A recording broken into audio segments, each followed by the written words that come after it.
Hello and welcome back to another edition of Kickstart with Ann. So diving straight in, today's show is about wasting time on the job that you hate.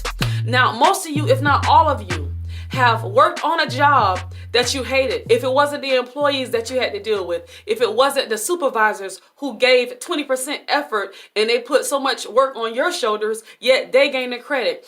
Or if it's the scheduling, the way that they handle things, the insurance that sucks. I mean, there are so many factors that can go into the reason why people will actually despise their jobs. But on the flip side of that, what are you doing about the job you hate? Number one, lunch break. What are you doing on your lunch break besides eating? During that time, take out a pen and a piece of paper and write down what you can do to move forward. What other positions are available to you? There's another thing that I've discovered with my job experience. The same people who complain about the jobs that they hate, these are the same people that are in the break room gossiping about other employees or about people on the outside of the job. Look, if you have time to sit there and talk and to carry other people's business and the news of others, why can't you put that focus on yourself and find out what your next step is in life? It seems like it's so much easier for people to wallow and dibble in trash than it is progress.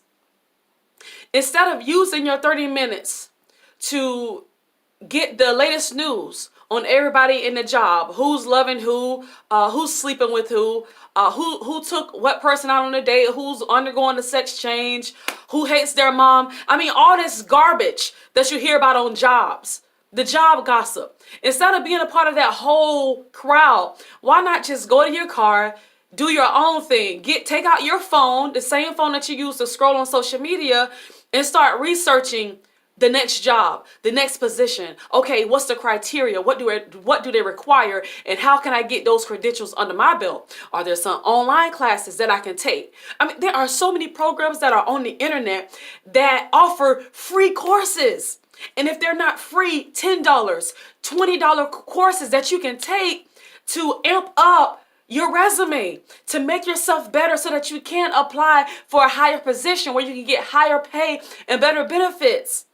Idle time, whether it's before work or if you work in a call center and nothing's going on and you are allowed to read or to do a little work, that is a bonus because every job doesn't allow that. So if you have an opportunity like that, that's exactly what that is. That is a privilege for you to get yourself to a higher position.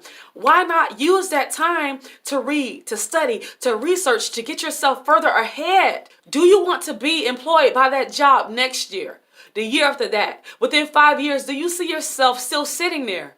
If you don't, you have to start today. You don't wait for things to fall out of the sky. You have to start right now at the very moment that you know that you hate it, that you want something else. Start researching. There are so many websites that will show you what jobs are available, what positions are available. And even you know in your heart, maybe you want to get into pottery. Maybe you want to be a soccer coach. I mean, it's so many things that are out here that people desire to do, but for some reason, they just sit around and they never make moves to jump on it. It's time to jump on it. And any idle time that you get, instead of using that time to scroll on social media, instead of using that time to turn around and say, hey, well, I don't have anything else to do. What's going on in your life?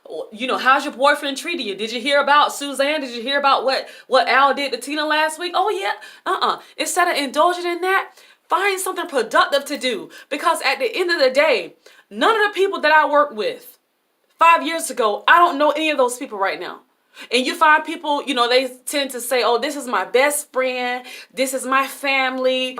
Oh, I love these people.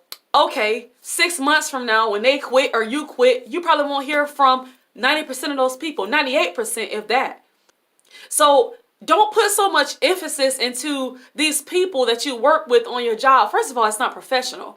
And if you see them cheating or if they see you cheating, now it's going to be a conflict of interest.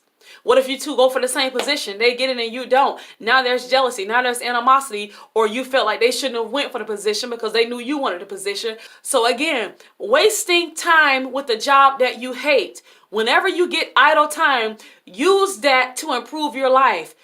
Even if you sign up for some online courses, you can actually complete some of those courses on your 30-minute break. You can at least get 10 minutes into the course, reading the material, and you can even take a test or two.